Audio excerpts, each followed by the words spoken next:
Hi everyone, welcome to another video. My name is Tiffany. I am a school psychologist, and today I want to talk about how to maximize your practicum experience. Depending on your program, your practicum setup might be kind of different. Some programs start your first semester when you really don't know anything about the field. A lot of other ones, they start your second year after you have some experience and knowledge under your belt. So regardless of your practicum setup and where it is throughout your coursework, I've kind of generalized these tips and things to consider to maximize your time and to get the most out of your experience. So I think the first thing to do when you start a practicum course is to figure out the requirements for the coursework. Is it for assessments? Is it for interventions? What is required of the course? Lay that all out, take it to your field supervisor, and make a plan for the semester. If you're in the schools, which is probably what's typical for most practicum courses, you want to make sure you have those opportunities available at your school site. And I think communicating your needs and what you have to do to your field supervisor is super important for that reason and early on. The second thing is to do as much observation as you can during practicum, and also to be observed and receive feedback. This is the perfect opportunity to do so. You'll probably be doing more during internship, but this is your first time, getting your feet wet. You're allowed to ask all the questions, and it's a great chance to see other school psychologists in the school setting in action. So, when I think about observation, a lot of times assessment is a great one to do, especially because once you're in the field, you're kind of on your own. You don't get a lot of other chances to observe other people administering assessments. So I find that really helpful. And then also to be observed and then receive feedback, because again, once you're in the field, other people don't really have time to observe and give you feedback, especially for something like assessment where it's supposed to be more confidential. You don't want to break standardization by having other people in the room. But as a practicum student, you have that excuse of, I'm learning, I'm a student.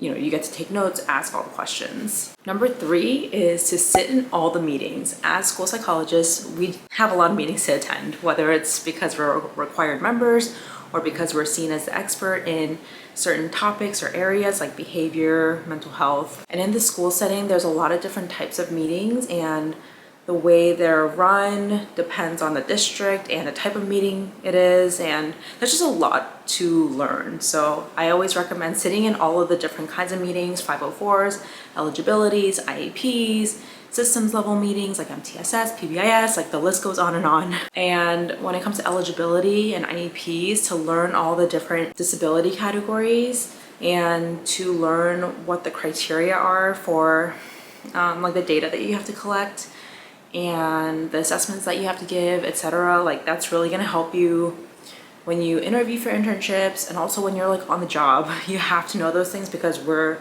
kind of the experts, especially in that area. So this one is just, if the opportunity presents itself or if it's required for that course, I would definitely try to partake in any kind of counseling work or behavior work. So that could be one-on-one counseling, it could be group counseling, FBAs, BIPs, any of that stuff that's outside of our assessment role.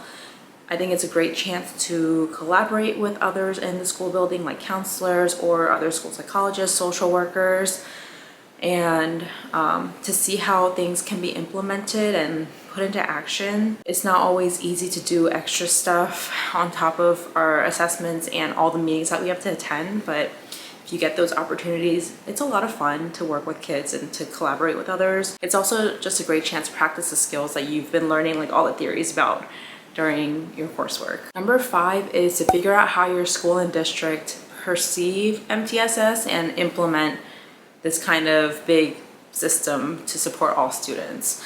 And I only say this because every district and school, they're all so different in their approach to MTSS, whether they find it a priority and then how they implement it, because I think the typical framework is supposed to take 5 years to roll out. That's a long time, but there's so many different pieces to something systems level that I think it's nice to observe how different schools handle it, what kind of resources the district provides, and whether districts keep schools accountable and who the main players are when they're making that kind of change. Number 6 is gathering all the resources. So you have your field supervisor, you have all these other people that you can come into contact with. So ask for templates, look at other people's reports.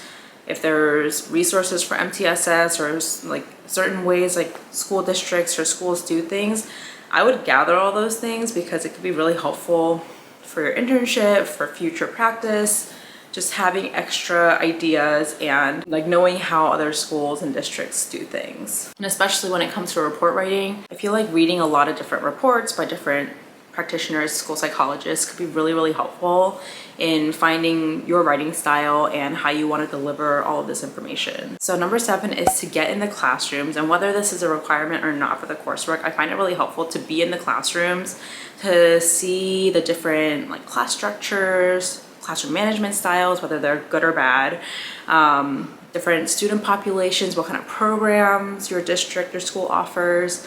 And it's just always fun to also be in close proximity to the students and the teacher.